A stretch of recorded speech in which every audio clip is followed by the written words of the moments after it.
आइए देखते हैं second learning outcome, relational assignment and mixed operators.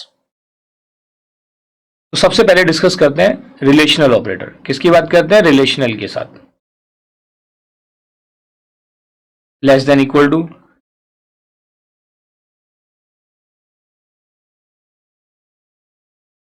it can be greater than, that is greater than equal to,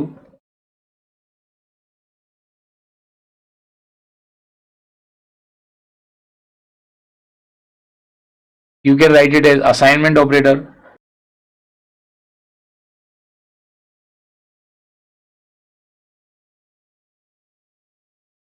or you can call it as, इसको हम assignment operator भी बोलते हैं, you can call it as assignment operator,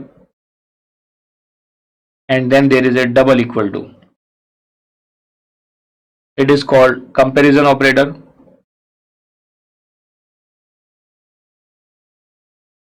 and there is one more operator that is not equal to.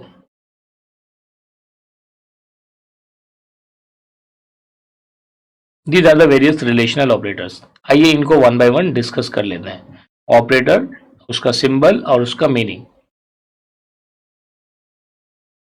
तो usually अगर आप देखेंगे तो इनका जो रिजल्ट है वो ट्रू और फॉल्स की फॉर्म में जनरेट होता है। The result of relational operator except assignment operator की अगर हम बात करें,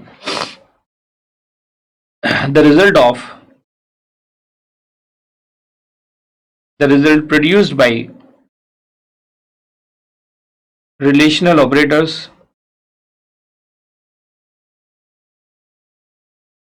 is in the form of true or false.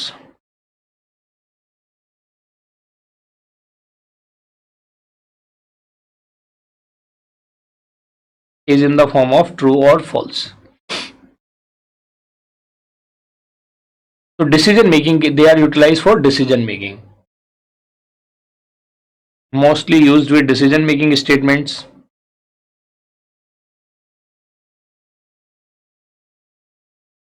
तो आइए इसको एक एक एग्जाम्पल की हेल्प से समझ लेते हैं। फॉर एग्जाम्पल, मेरे पास a इज इक्वल टू 4 है एंड से b इज इक्वल टू 5। ठीक है, ये दो वैल्यूज हैं और ये दोनों ही इंटीजर टाइप की हैं। सिंपल एक यहाँ पे लेस देन ग्रेटर देन इन्हीं चीजों को समझने की कोशिश कर रहे हैं। तो मैंने लिखा a लेस देन b, क्या मेंशन किया मैंने? a less than b। ये चेक होगा whether a is less than b और नॉट। तो इसका क्या होगा? 4 इज लेस देन 5। तो इसकी वैल्यू क्या हो जाएगी? ट्रू। और true is always treated as 1। 1 is true value, वैसे 0 is the only false value. फिर ऐसी मैं ग्रेटर देन की बात करता हूँ जी, a ग्रेटर देन b, तो ये चेक करेगा 4 ग्रेटर देन 5, तो ये कंडीशन क्या हो जाएगी? फॉल्स। फिर मैंने लिखा से a less than equal to b, तो that is 4 less than equal to 5। This is also a true value, ये भी क्या है? ट्रू वैल्यू है। इन द सेम वे से मैंने मेंशन किया a is greater than equal to b, that is 4 is greater than equal to 5, तो this is a false value. ये किसको रिप्रेजेंट करता है? It represents a false value. इसके बाद मैंने लिखा से a not equal to b, a not equal to b को अगर मैं वेरीफाई करना चाहता हूं तो ये क्या करेगा? 4 नॉट इक्वल टू 5, तो इसका ये भी क्या है? This is also A true value, क्योंकि 4 5 के इक्वल नहीं है। इसके बाद देखिए कौन कौन से ऑपरेटर्स हैं, हमने इसको भी डिस्कस कर लिया। दीज ऑपरेटर्स डिस्कस्ड, ये नॉट इक्वल टू भी डिस्कस कर लिया। अब आता है जी comparison operator, double equal to. तो यहाँ पे अगर मैं ये चेक करता हूं कि क्या a double equal to b है, that is 4 double equal to 5 है, तो आप कहेंगे नहीं, no sir, this is also a false value. ये भी क्या है? फॉल्स वैल्यू है, this is a false value.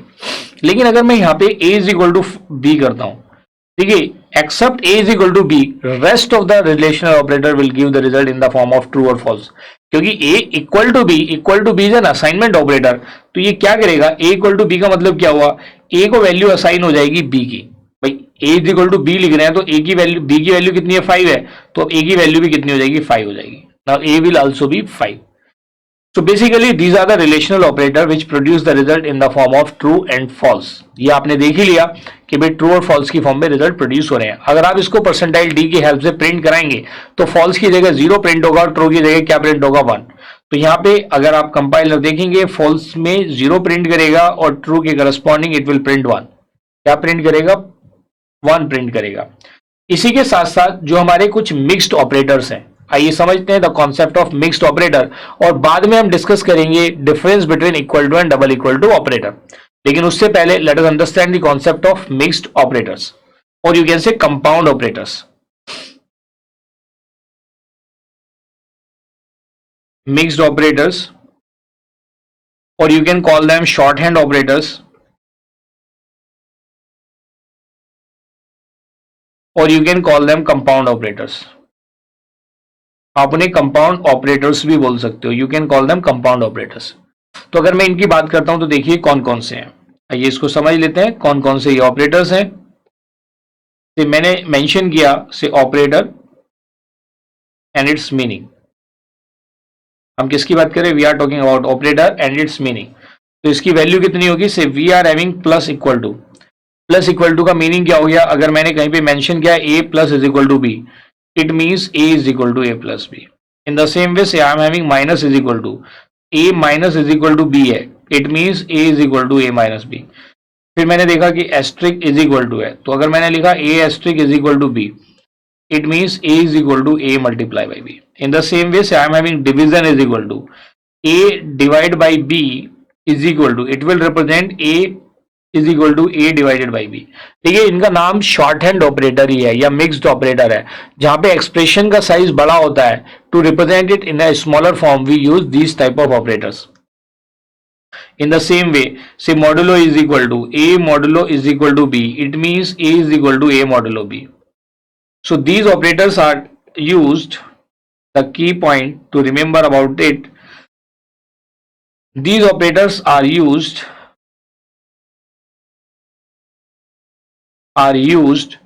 to shorten the value of given expression, to shorten